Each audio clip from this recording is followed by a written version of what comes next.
반갑습니다. 아파트 사이클 연구소 소장 이현철입니다. 배짱입니다. 네, 반갑습니다. 네, 호선님 이제 11월이잖아요. 네. 곧 종부세 고지서가 이제 우리 두 손에 놓이게 됩니다. 즐거운 네. 일인가요? 아니요. 지금 표정 안 보이시나요? 지금 감정이 표정이 들어가고 지금 즐거운 아니, 표정인데? 감정이입하고 있어 지금. 그래서 이 종부세 때문에 사람들의 지금 걱정이 하루하루 늘어간다고 하더라고요. 이 종부세가 진짜 작년에 비해 껑충 올라버려서 걱정이 이만저만 아니라고 하더라고요. 그러니까 이제 지금 올해 특히 올해의 공시가도 굉장히 현실화시켰죠. 네, 맞아요. 현실화시키고 다주택자에 대한 종부세율도 이제 현실적으로 이제 많이 바뀌었죠. 네네네. 고지서를 받기 전까지는 네. 아마 이렇게 피부에 와닿지는 않을 거예요. 계산해본 분들도 있겠지만 아직 모르고 있는 분들도 꽤 있을 거예요. 그래서 느닷없이 갑자기 우편함을 딱 뒤졌는데 뭐가 왔네? 그러고 딱 열었다가 갑자기 딱 보는 순간 정지. 폭탄이 터지는 딱 이게 거죠. 뭐지 이게 눈이 동그래지면서 그쵸. 이게 맞나 이게? 쉼표 앞에 숫자가 하나 있는데 이제 쉼표 앞에 숫자가 두 개가 붙는 상황으로 이제 변하죠. 맞아요. 이게 꼭 다주택자만의 문제도 아닌 것이 네. 이 고가 1주택을 가진 사람들도 세율이 엄청 올라서 네네. 세금이 또 많이 부과되고 다주택자는 또 다주택자끼리 그렇죠. 또 엄청 올랐더라고요. 네네.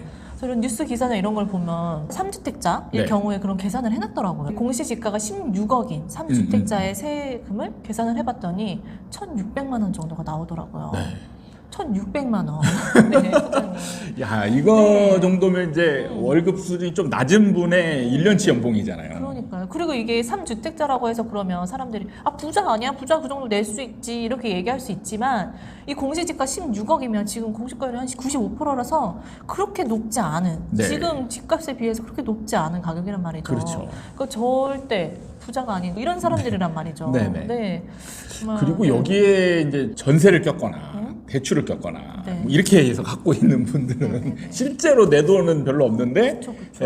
그 가치만 이제 막 부풀려져 있는 상황일 수도 있잖아요. 그럼 이럴 때 이제 진짜 1,000만 원대가 넘는 고지서를 사실 일반인 입장에서 받는다라면 타격이 엄청 클 것 같긴 해요. 일을 더 하나 해야 되나 이런 사람들도 되게 많다고 하더라고요. 정말. 진짜 집 때문에 일을 더 해야 되는. 그러니까요. 이게 참 종부세 올리는 거는 전에도 잠깐 얘기를 했는데 종부세가 네. 시장을 안정화시킬 수 있는 역할을 하는 부분에 있어서 좀 회의적일 때가 많거든요. 사실 이 구간을 찾을 수가 없는 게 문제죠. 안정적인 구간을 네. 찾을 수가 없다라는 게 이제 가장 문제예요. 그래서 이제 조금씩 올렸는데 문제는 뭐 이거잖아요.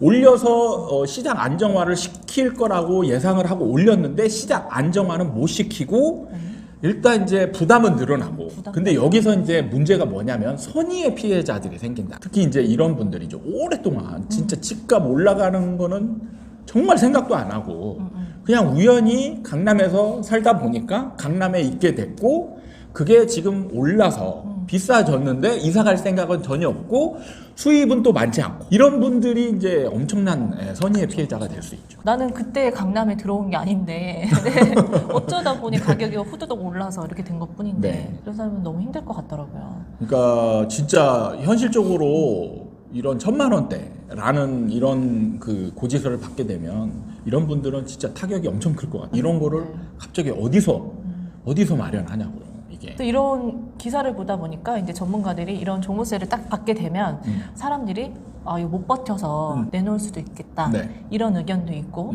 이미 이제 팔 사람들은 팔았다. 버티기가 들어가는 거다. 존버. 네, 이렇게 되지 않겠냐. 이런 글들이 있더라고요. 소장님의 의견은 어떠세요? 저는 결론적으로 말씀드리자면 지금의 받는 고지서는 시장에 큰 영향은 주지 못할 것이다. 마음이 라고. 아플 뿐. 그렇죠. 영향을. 네, 마음이 아플 뿐. 현실적으로 이제 냉정하게 분석을 해보자면 네네. 이제 고지서를 받고 이게 부담스러워서 팔아야 되겠다라고 하는 분은 손해 보지 않는 가격에 팔 수 있어야죠. 네. 네. 그냥 만약에 5천 싸게 팔아야 된다. 그러면 종부세 내는 게 낫죠. 이게 오른 만큼 그걸 퉁치고도 남을 만한 가격으로 그렇죠. 팔지 않는 그러니까 이게 전제가 있어야 되는 게 이런 상태에서 팔려고 한다면 손해 보지 않거나 오히려 오른 가격에 팔 수 있어야 되는데 이제 지금 상황이 문제라는 거죠. 매수자들이 적극성이 현저히 조금씩 떨어져 가고 있는 게 문제거든요. 그럼 이때 호가에 내놓는 거는 안 팔릴 가능성이 많다라니. 여기서 집을 안 가진 분은 이런 말을 할 수가 있어요. 어떤 말이에요? 호가보다 싸게 내놓으면 되지. 호가보다 싸게 내놔도 실거래가보다는 비싼 거 아니냐. 호가가 인정하는 가격이냐 아니냐. 실거래가가 진짜 가격이냐. 여기에서 이제 집을 가진 사람과 안 가진 사람의 차이가 생깁니다. 안 가진 사람은 실거래가가 진짜 가격이고 가진 사람은 호가가 가격이에요. 만약에 예를 들어서 지금 실거래가가 10억인데 네. 전체가 다 거의 비슷하다 싶은 가격이 한 네. 12억이다. 그러면 집 가진 사람은 지금 12억이 내 집 가격. 그럼 여기서 11억에 팔았다. 집을 안 가진 사람 입장에서 그래도 너는 1억 버는 거 아니야. 이런 느낌이 들지만 집을 가진 당사자 입장에서는 지금 1억 손해보고 파는 게 네. 네. 근데 이 행위가 쉽지 않다는 거. 그래서 일단은 종부세 고지서를 받는다 해서 사람들이 이걸 회피하기에도 이제 이미 늦었죠. 이미 받았으니까. 네네네. 받아서 이미 늦은 상황이에요. 지금은. 네. 네. 늦은 상황이기 때문에 일단은 늦은 걸로 치면 1년은 이제 시간을 버는 거죠. 그렇게 해도 중간에 손해보면서 팔 가능성은 저는 별로 없다고 봐요. 특히 이제 다주택자들 입장에서는 네. 양도세 중과라는 이 상황에 갇혀가지고 네네. 일종의 이제 감옥에 갇힌 셈이죠. 그래가지고 여기서 어떤 행동을 할 수가 없어요.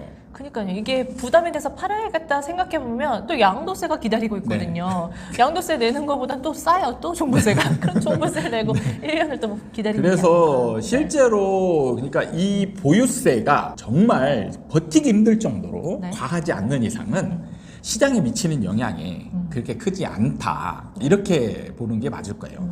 그래서 이런 경우는 사실은 저 같은 경우는 제가 만약에 정책자다. 그럼 저는 보유세는 많이 건들지 않는 쪽으로 갈 것 같긴 해요.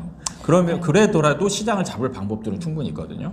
여기서 이제 선의의 피해자들은 1주택자한테는 혜택을 줘가면서 집을 사라고 하면서 정작 1주택자로 오래 살고 있는 사람, 정말 정부가 바라는 사람이거든요. 그쵸. 근데 이 사람한테 엄청난 피해가 간다. 가장 피해를 보는 사람이 바로 이 사람이거든요. 종부세 올리는 거는 정말 그 영향은 적은데 이 선의의 피해자만 많이 생기는. 그렇죠. 네. 그러니까 이런 거는 좀 조정의 필요가 있지 않겠나 이런 생각을 좀 합니다. 오늘은 지금 그런 종부세 고지서로 인해 앞으로 시장이 어떻게 변할지 얘기해봤는데 이미 어찌됐든 시장이 뭐 크다란 영향을 미치진 않을 것이다. 그렇죠. 이것 네. 때문에 뭘 행동을 해야 이제 시장이 변하는 거잖아요. 네네네. 특히 이제 매도자들이 적극적으로 팔아야 되는데 네. 지금 이미 이제 고지서를 받는 상황에서는 늦었죠. 네. 만약에 이걸 감안해서 이거 받기 싫으니까 팔아야 되겠다. 그럼 진작에 팔았어야 되는데 이걸로 인해서 겁을 먹은 사람들은 이제 팔 사람은 다 팔았고 지금 같은 경우는 이미 고지서를 그냥 무조건 팔아도 받아야 되는 상황인 거죠. 그러니까 지금 같은 경우는 고지서가 나오는 게 별 의미가 없고 그다음에 이제 1년 뒤에 나올 고지서를 고려한다라면 이제 지금 좀 팔 거를 고민해야 되지만 결국엔 또 양도세에 걸려서 양도세에 걸려서 이거를 어떻게 할까 계속 고민만 하는 사람들이 많을 것 같다는 거죠. 그래서 저는 고민을 하도 진짜 어찌됐든 진짜 실질적으로 그런 고지서를 받고 내가 돈을 내는 거잖아요. 네. 그게 진짜 현실화가 되면 이게 정말 생각보다 쉽지 않은 싸움이 될 수도 있겠다라는 생각을 그건 되죠. 그러니까 어떻게 하지 못하는데 이제 돈은 내야 되잖아. 진짜 힘든 거죠. 그러니까 매년 나가는 걸 진짜 좀 생각해 봐야겠는데 하면서 네. 약간 좀 행동으로 옮기지 않을까 이런 생각도 하긴 근데 했었거든요. 사람들이